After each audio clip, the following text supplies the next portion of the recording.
Caros alunos, caras alunas, bom dia. Terceirão, Tamandaré Meia, professor Paulo Supimpa para a parte 2 de Dinâmica e Leis de Newton. No slide 2, você vê nitidamente aí a diferença entre massa e peso. Massa é a quantidade de matéria de um corpo. Peso é outra coisa. Peso é uma grandeza vetorial, peso é uma força. É a força que mede, que mostra a intensidade da relação que esse corpo tem com a aceleração da gravidade no local. Perfeito? Então veja aí na ilustração, o astronauta na Terra tem massa 100 kg. Na Lua, ele continua com massa 100 kg e teria a mesma massa em qualquer lugar do universo. Porém, na Terra, ele tem 980 newtons. Na Lua, 162,2 newtons, porque na Lua a gravidade é 6 vezes menor. Então a força-peso é menor na Lua. Slide 3, a força-peso é uma força de atração entre massas, exclusivamente atrativa. No caso específico da Terra, muitos dizem que a força-peso seria a força com que a Terra atrai os corpos para o seu centro de massa. Slide 4, eu acredito que todos que estejam ouvindo esta aula e vendo, tem em mente que a Terra é aproximadamente esférica. Eu acho que ninguém aqui acredita que a Terra seja plana. Imaginando que o centro de massa da Terra esteja mais ou menos no centro, a gente pode dizer que a força-peso é perpendicular à superfície da Terra em cada ponto. No slide 5, tem um gráfico que mostra como a aceleração da gravidade varia desde o centro da Terra até um ponto qualquer, R, longe da superfície. Veja só com calma. A primeira coisa que você vai notar é a origem do sistema cartesiano. Nas ordenadas, na vertical, aparece o valor de g, da aceleração da gravidade. E ao longo do eixo x, você vê a distância ao centro da Terra. Olha só para a abscissa que você vai ver o quê? De 0 até 6.400 quilômetros, ou 6.400.000 metros, você tem o raio da Terra. E você vê que do centro até a superfície, a gravidade aumenta proporcionalmente com a distância, até atingir o seu valor máximo de 9,8 metros por segundo ao quadrado na superfície. E a partir daí, ela começa a diminuir conforme o corpo for se afastando, conforme a distância for variando, aumentando em relação à superfície da Terra. Esse gráfico aí é uma hipérbole cúbica. Então, no centro da Terra, a gravidade é nula e aumenta proporcionalmente com a distância até atingir na superfície o valor máximo, que é o que nós conhecemos, 9,8 metros por segundo ao quadrado. A partir daí, a fórmula muda.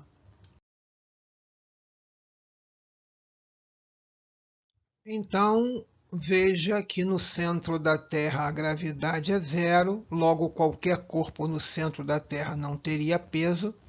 Ela é máxima 9,8 na superfície e a partir daí ela vai diminuindo numa hipérbole cúbica em função da fórmula que você está vendo aí aparecer. G igual a Gzão mr mais h ao quadrado, que a gente vai ver depois em gravitação. Mas veja, pelo menos uma coisinha para antecipar. Quanto maior for a altura, ou seja, quanto maior for a distância do corpo em relação à superfície da Terra, menor vai ser a gravidade. Até que chega um momento que está tão longe, mas tão longe, mas tão longe, que o denominador, que até está ao quadrado, fica tão grande que a gravidade passa a ser desprezível ou nula. Na fórmula que vimos no slide anterior está aí. Você pode estar estranhando que não tem o mais h no denominador, é porque o h é zero, ou seja, é porque o corpo está na superfície. Quando está na superfície, a fórmula fica simplificada.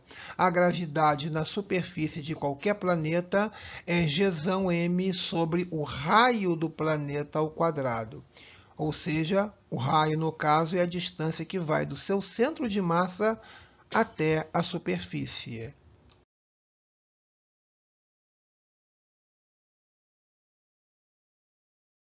Então, você vê no slide 7 a fórmula da força-peso, que nada mais é do que a segunda lei de Newton. Força não é massa vezes aceleração, então o peso vai ser a massa vezes a aceleração da gravidade, e o peso é também uma força. Então, veja que é até dessa fórmula P igual a mg que você tira, ou F igual a ma, que você tira a unidade de força. A unidade de força é o quilograma que multiplica metro por segundo ao quadrado. A unidade vem da fórmula. Só que, como fica uma unidade muito grande, quilograma, metro, barra, segundo ao quadrado, costumou-se chamar de Newton. Assim, 1 newton equivale a 1 quilograma, 1 metro por segundo ao quadrado. No slide 8, mais uma força que precisamos conhecer, que até já comentamos na parte 1. É a reação normal. É a força entre superfícies materiais sólidas. Veja, quando você bota um objeto sobre a superfície, ele faz uma força, no caso aí, vertical para baixo, no chão, na superfície, que reage para cima. A toda ação corresponde a uma reação simétrica. Então, essa força N, essa reação normal, vai ser perpendicular à superfície. E é uma força de reação, porque ao colocar o objeto no chão, o objeto empurra o chão para baixo e o chão reage com a força normal para cima. Veja aí. Fundamental destacar aqui uma observação. Essas duas forças desenhadas, normal e peso, não constituem um par ação e reação, simplesmente porque estão no mesmo corpo. Como as forças na natureza estão sempre aos pares, estaria faltando desenhar outras duas forças aí, não é? Pois bem, essa força azul para cima é a reação à força que o bloco verde exerce no chão para baixo, que não está desenhada aí. E, assim como o centro da Terra puxa o bloco verde para baixo com a força vermelha mg, o bloco verde reage e puxa a Terra para cima. E essa força também não desenhada aí estaria aplicada onde? No centro da Terra. Então, na verdade, nós temos dois pares ação e reação, mas eu desenhei apenas duas forças, uma de cada par. Normal e peso não constituem um par ação e reação.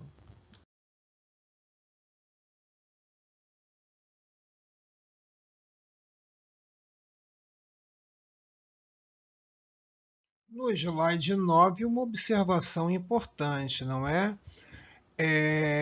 Se alguma vez você ouviu alguém dizer que normal e peso são forças iguais, isso é um absurdo. Simplesmente porque força-peso é uma força de campo e a reação normal é uma força de contato entre superfícies.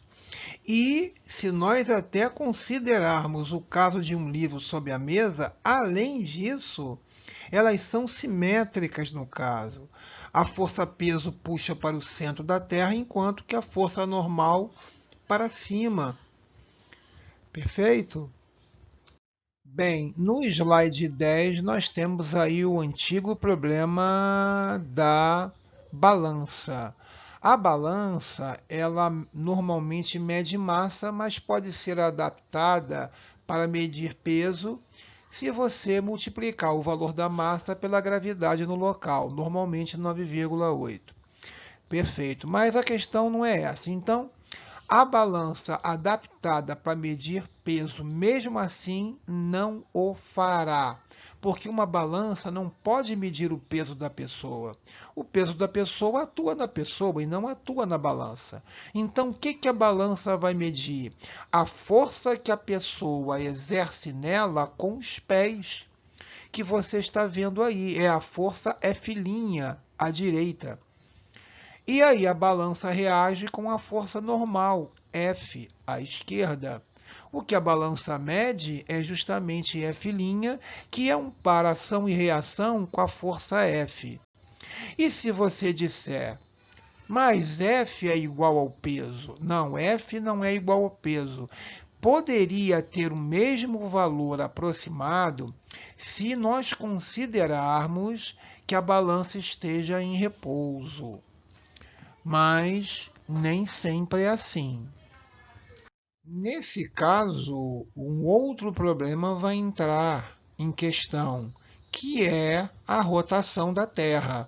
Mas isso nós veremos mais tarde ao estudar força centrípeta.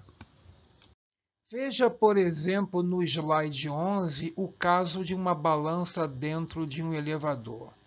Se o elevador estiver em equilíbrio, ou seja, em repouso ou em MRU, você, desprezando a rotação da Terra, poderá dizer que a normal medida pela balança, indicada pela balança, pode ser equivalente, numericamente falando, é claro, ao peso.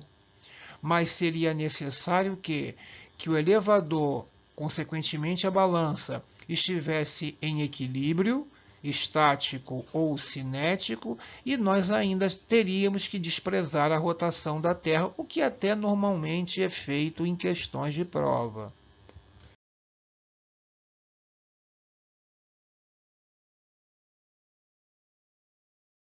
No slide 12, você vê três figuras indicando um elevador que tem uma mola pendurada no teto, mas que você vai usar o mesmo raciocínio caso fosse uma balança no piso. Dependendo do movimento do elevador, o peso pode ser maior, menor ou igual a normal, no caso da balança. No caso aí da mola, a força elástica. Lembrando que balanças normalmente usam molas graduadas. Então veja só, no primeiro caso, o elevador está descendo em movimento acelerado. Quando isso acontece, você se sente mais leve. É a sensação que você tem, porque o seu peso real para baixo, em vermelho, está maior que a força verde para cima, que seria a força elástica na mola, mas poderia ser a força normal numa balança. E é o sentido da aceleração para baixo, figura 1, que vai dizer que a força resultante é para baixo e vai dizer, então, que a força elástica para cima é menor. Daí a sensação de estar com menos peso, no caso de uma balança.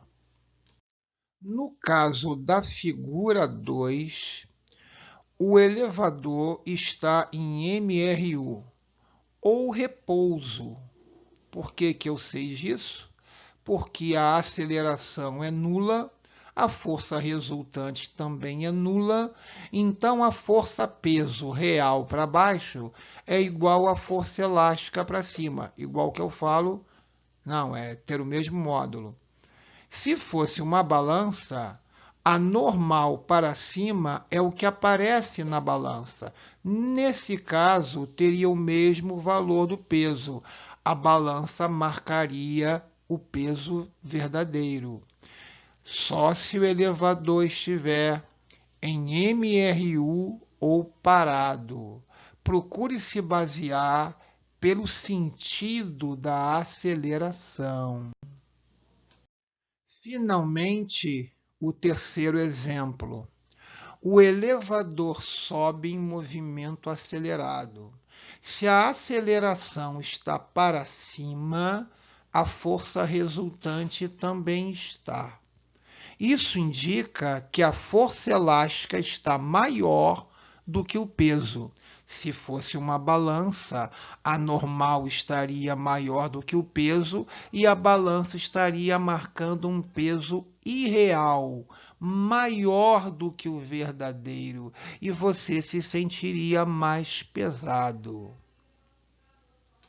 Então, como a ciência faz desde o Renascimento, basicamente com Galileu, para ser perfeitamente objetiva enquanto ciência, tem que ser quantitativa, tem que ter um número previamente calculado para todas as experiências que forem feitas por qualquer cientista. Então, vamos colocar número nisso.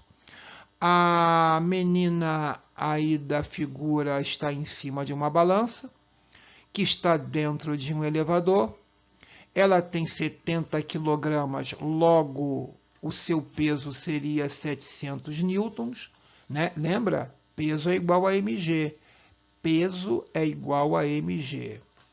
Mas acontece que o elevador está descendo em movimento acelerado. Isso indica que o peso para baixo está maior que a força normal para cima.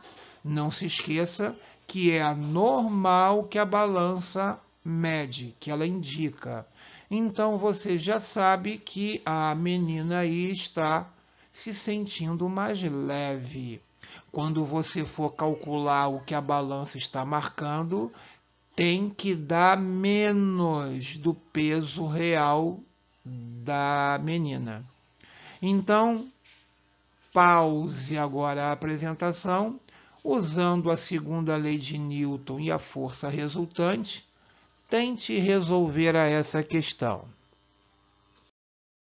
Muito bem. Então, olha a solução.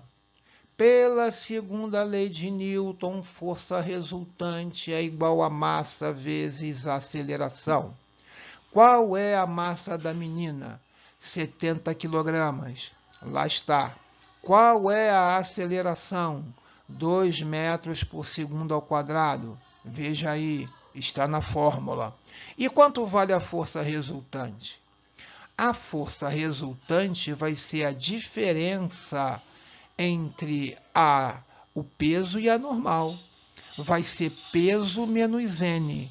E o peso, como é 700, fica 700 menos n igual a 70 vezes 2. Conclusão, a normal vai marcar 560 newtons, menos do que a menina tem realmente. No caso do slide 4, é a famosa questão da imponderabilidade. Então você perguntaria o seguinte: o que aconteceria caso os cabos arrebentassem e o elevador estivesse caindo? Nesse caso, a aceleração dele seria própria gravidade, G. Então, o que ia acontecer é que o homem perderia contato com a balança e ele teria a sensação de estar flutuando dentro do elevador. Na verdade, ele não estaria flutuando e sim caindo. Mas acontece que o elevador está caindo também. E os dois têm a mesma aceleração, g. Logo, ele não perceberia a queda. Sentiria apenas estar flutuando, ele e a balança, dentro do elevador. E aí a normal seria zero e a balança não marcaria nada, n igual a zero. É o princípio da imponderabilidade. Sem janela, sem nenhum ventinho na cara, ele não ia saber que está caindo. Então, perceba, se você estiver no elevador e de repente começar a flutuar, cuidado, comece a rezar porque o elevador está caindo, os cabos arrebentaram.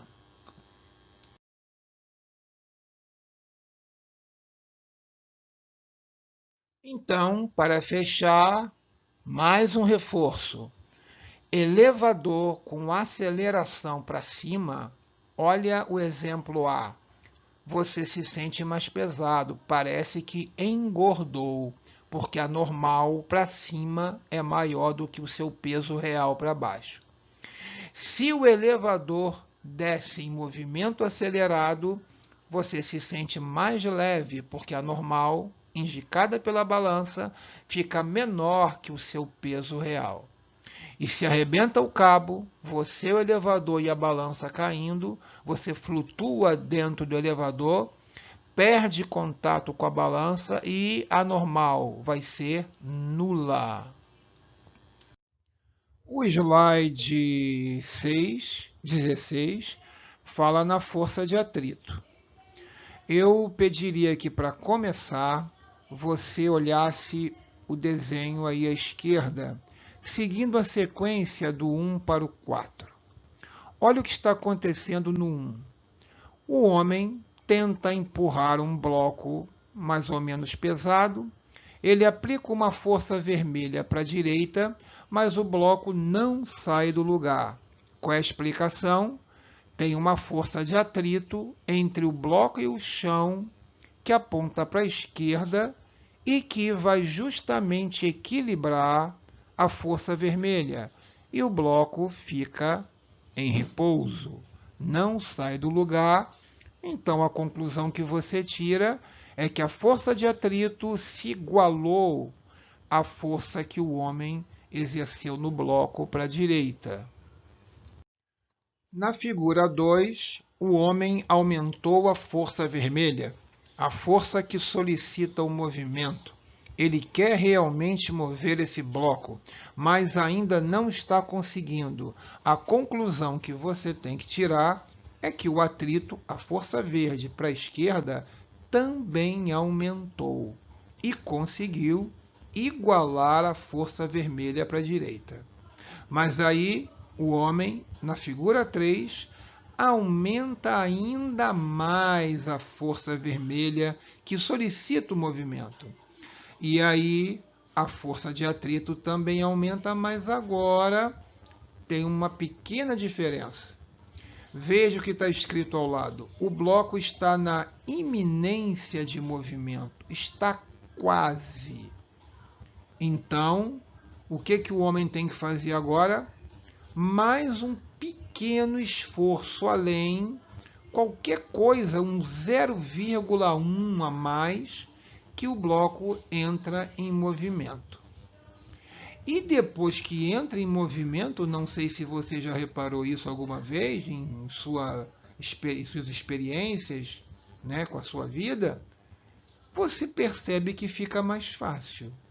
Depois que o bloco entra em movimento, fica mais fácil empurrar, porque a força de atrito diminui, porque não há mais aquela aderência que havia antes do bloco com o chão, e ocorre uma espécie de lixamento, fica um contato mais liso entre o bloco e o chão. E aí fica mais fácil empurrar. Conclusão que a gente tem que tirar daí são quatro conclusões, 4 lições. A primeira delas é que o atrito é uma força variável. A segunda é que ele tem um limite máximo. A terceira é uma força passiva. Ela aguarda você. Conforme você aumenta a solicitação de movimento, o atrito também aumenta. E quarto, após o movimento, a força de atrito diminui. Então, fica menor que aquele valor máximo da figura 3.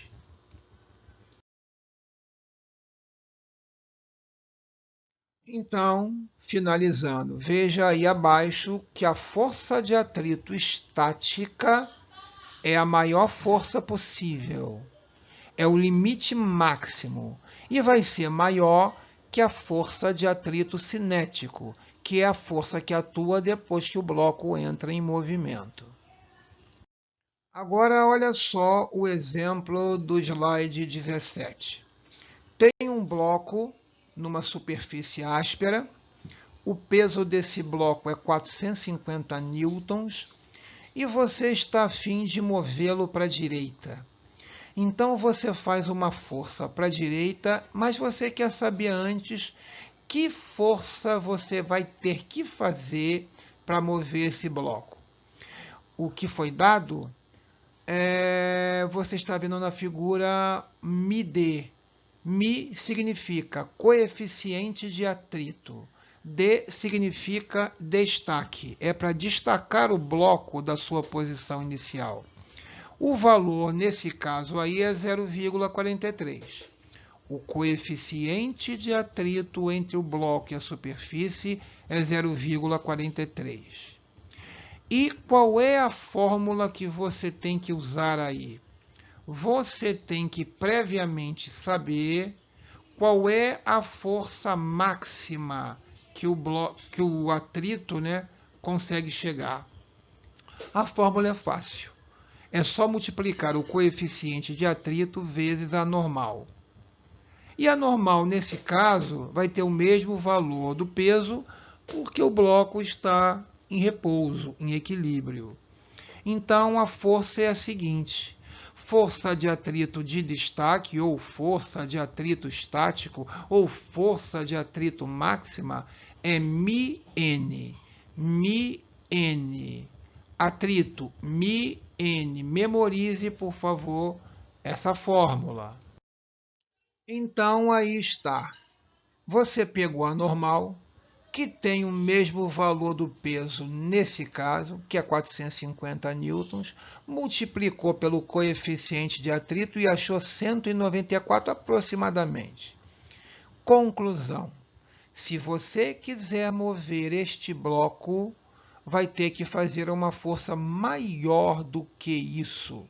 E se você fizer exatamente 194, ele fica em repouso, continua em repouso, na iminência de se mover, mas ainda parado. Então, essa fórmula φ igual a μn já serve logo no início da questão para você saber se a força feita é suficiente ou não.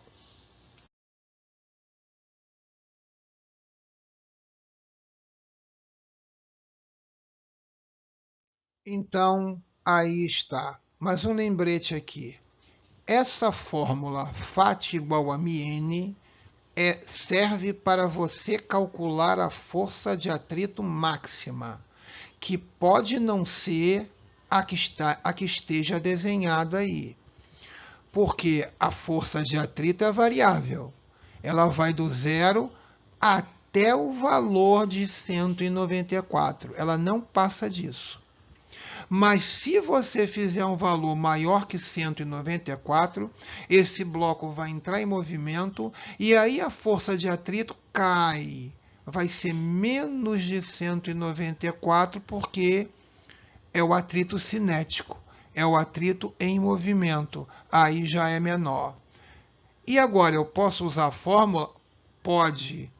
força de atrito cinético igual a μn, mas aí você vai ter que usar um novo coeficiente, o μc, porque tem coeficiente de atrito estático, coeficiente de atrito cinético. O coeficiente de atrito estático é usado para calcular a força máxima. E o coeficiente de atrito cinético, do μn, é para você usar só quando o bloco estiver em movimento.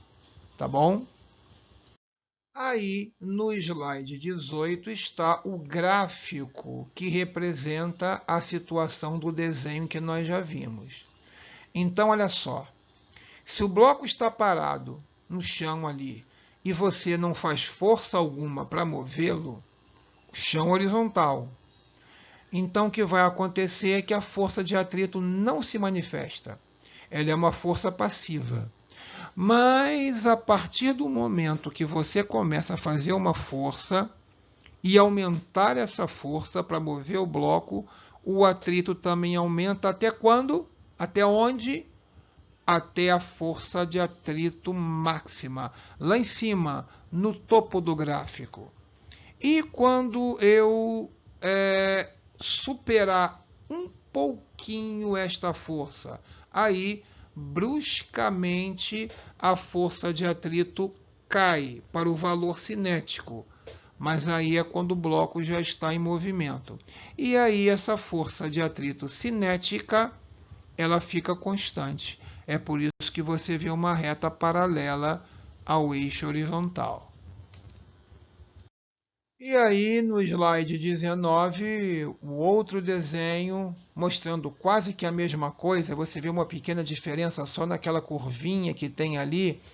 Isso é um detalhe que não costuma ser cobrado em prova, mas isso aí depende muito do par de superfícies em contato. Aliás, o coeficiente de atrito depende do par. Por exemplo, pneu no asfalto é um coeficiente. Pneu na areia já é outro. Pneu no barro. Pneu no cimento. Se você atritar plástico com madeira. Então, para cada par de superfícies, vai ter um coeficiente diferente. E também vai depender do estado de polimento da superfície. Tá bom? No slide 20, uma questão interessante que de vez em quando costuma cair em provas de concurso. Olha só, o homem queria empurrar aquela caixa, mas ele estava fazendo uma coisa errada. Ele estava aplicando uma força meio que ali inclinada no sentido sudeste. Isso é errado, porque quando você decompõe essa força, você tem uma força X para frente, para a direita, que é isso que ele quer, mas tem uma força Y para baixo. Ora, é como se ele estivesse aumentando o peso da caixa. Já tem o peso para baixo. Esse peso produz uma normal para cima. Produz não, tem uma normal associada para cima. Aí ele vai e ainda empurra para baixo. É como se a caixa fosse mais pesada, então a normal seria maior. Quando você multiplicar a normal pelo coeficiente de atrito, vai dar uma força de atrito maior. Então, ele resolveu o problema como? Olha o desenho de baixo. Ele passou a empurrar só para a direita e não mais para baixo também. Aí ele ganhou eficiência e o bloco se moveu com mais facilidade. Bem, então o que você aprendeu é que não deve fazer isso, né? Se o movimento que você quer é para a direita, que você faz uma força para a direita. Para baixo não é apropriado. Por que não? Mais uma vez, você estaria como que aumentando a força do bloco sobre o chão. Consequentemente, pela terceira lei de Newton, o chão reage para cima. Aí a normal fica maior. Não se esqueça que a força de atrito é Φ igual a μN. Se aumentar o peso, ou se você fizer isso, você aumenta a normal. E aí aumenta o atrito. E aí fica mais difícil mover a caixa. Então, no nosso último slide da parte 2, um exercício. Você faz uma força de 30 newtons num bloco que tem uma massa de 4 kg, que está em repouso numa superfície e o coeficiente de atrito estático é 0,5 e o coeficiente de atrito cinético é 0,45. G igual a 10 metros por segundo ao quadrado, e a pergunta é muito simples. Em função dessa força de 30 newtons, o que vai acontecer com o bloco? Pause a apresentação e tente responder a essa pergunta usando aquela fórmula que a gente viu. Φ igual a μN, só para começar. Então, no nosso último slide da parte 2, um exercício. Você faz uma força de 30 newtons num bloco que tem uma massa de 4 kg, que está em repouso numa superfície e o coeficiente de atrito estático é 0,5 e o coeficiente de atrito cinético é 0,45. G igual a 10 metros por segundo ao quadrado, e a pergunta é muito simples. Em função dessa força de 30 newtons, o que vai acontecer com o bloco? Pause a apresentação e tente responder a essa pergunta usando aquela fórmula que a gente viu. Φ igual a μN, só para começar. Bem, então veja, a primeira coisa que a gente tem que fazer é descobrir qual é a força de atrito estático, ou seja, a força de atrito máxima que esse sistema aí suporta. Então, eu tenho que fazer Φ igual a μN. O μ é 0,5. O peso, que é mg, é igual a 40 newtons. E como o bloco está parado, a normal para cima também é 40 newtons. Então, eu vou fazer uma pesquisa. Eu vou descobrir qual é a força de atrito máxima. E aí eu comparo com a minha, que é de 30. Vamos ver. Então, olha o que eu descobri. A força de atrito estático máxima vale 20 newtons. Isso é o máximo que o atrito pode produzir. Como eu estou fazendo 30, eu superei a força de atrito máxima. Então, eu já sei que o bloco vai entrar em movimento. Bem, agora eu vou fazer uma outra conta. Φ igual a μN novamente, só que agora eu quero saber qual é a força de atrito cinético. Eu não vou mais usar o 0,5, eu vou usar um coeficiente menor, que é o do movimento, que é o 0,45. Aí eu faço 0,45 vezes a normal e encontro 18 newtons. Conclusão, eu estou fazendo 30 newtons para a direita e a força de atrito cinético é de 18 newtons para a esquerda.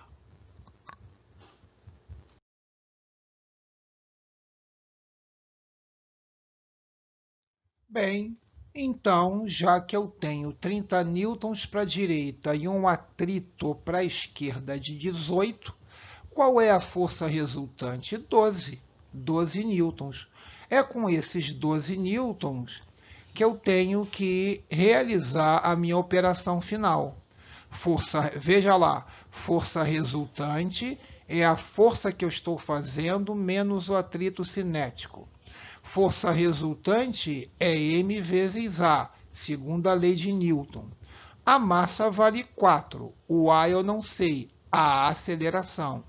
Mais 30 menos 18 dá 12. Conclusão, a sua resposta deveria ser: com a força de 30 newtons, o bloco vai entrar em movimento com uma aceleração de 3 metros por segundo ao quadrado. Tá bom? E assim nós encerramos a parte 2 das leis de Newton. Até breve.